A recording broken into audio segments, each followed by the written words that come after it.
Hello, everyone, and welcome to another episode of Chats with Your Advocate, where health literacy meets real life. For those of you who are new here, I'm Tiffany James, owner of Divine Wellness Partners, family nurse practitioner, and board certified patient advocate. I created this channel to help you navigate your health and wellness journey with clarity, confidence, and real life strategies. Before we begin, as usual, a quick disclaimer. The information shared in this video is for educational and informational purposes only. It does not constitute medical advice, diagnosis, or treatment, and does not create provider-patient relationship. Always consult your own healthcare provider for guidance specific to your situation. Now, it's Minority Mental Health Awareness Month.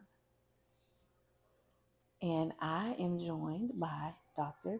Sondra Graham, LCSW, a trailblazing mental health advocate, clinician, and founder of Get Well Consulting.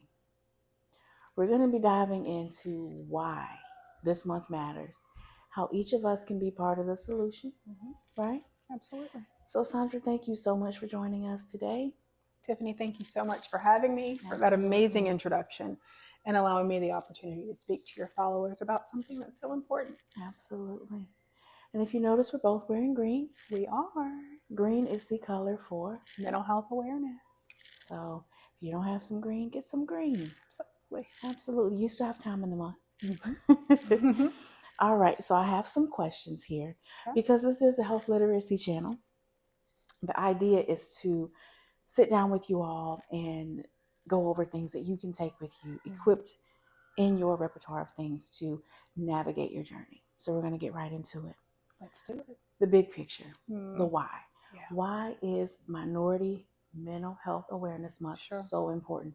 Why do we need to recognize it? For so many reasons. The biggest is that as a people, we have been marginalized, disparaged, mistreated. And so it's time to get our power back. It's time to step into what is rightfully ours.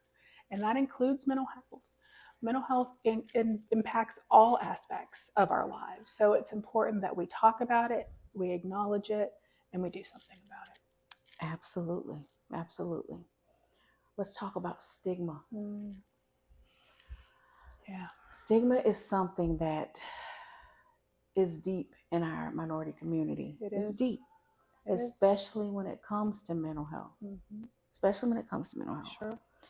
So let's talk about some small but impactful ways that people can help reduce or minimize that stigma when dealing with loved ones, friends, all of the above. What can we do to reduce stigma? Well, you're right. Unfortunately, even though there's been a lot of work by advocates such as Tiffany and myself to reduce stigma, to eliminate stigma, it does still exist, particularly in our communities. Sometimes we'll stick our head in the sand and pretend it doesn't exist, or think maybe it'll just go away with time, or that we can pray it away.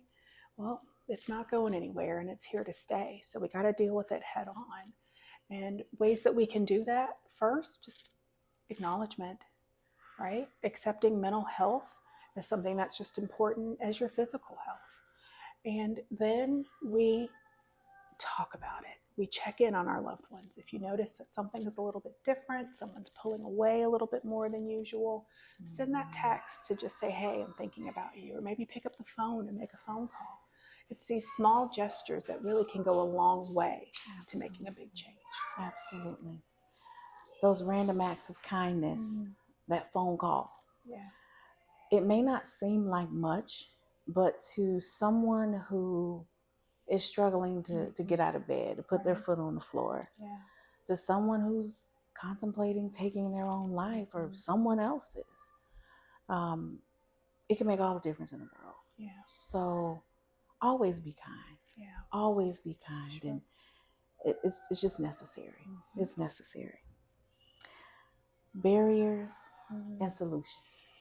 Yeah. Another topic we want to talk about. Sure. So we know that the system itself is just overwhelming, and that's why this channel exists. As you all know, we all wear many hats.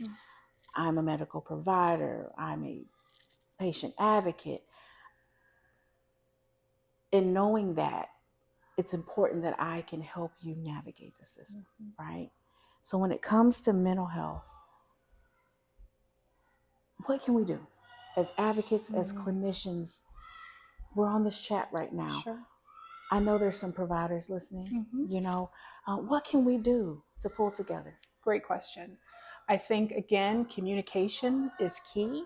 The work that you all do as advocates is so important to helping patients navigate the system that can be really, really challenging. Absolutely. And so making sure that the advocate's there for those conversations to help make sure that there's clarity and clear communication between all involved. I like to think of it as a triangle. You've got your provider, you've got your advocate, and you've got your patient right there in the center. And so making sure that everyone's on the same page, there's open communication, that really allows for the advocacy, for the patient's voice to be heard, and for their needs to be truly identified. So then you can come up with that plan of care to figure out how you need to move forward. Absolutely. Beautiful. I like this word, resilience and healing. Good words. And we know that there's somebody watching at some point who maybe not quite ready to take that step. Maybe they're watching TV or reading articles, trying to figure out what they can do themselves, right? Or how they can broach the conversation with a loved one or their provider. Maybe they're making that list that I love to talk about. You make that list of questions and concerns. So speaking to them, what advice would you give someone watching on creating their own mental health wellness plan? Absolutely.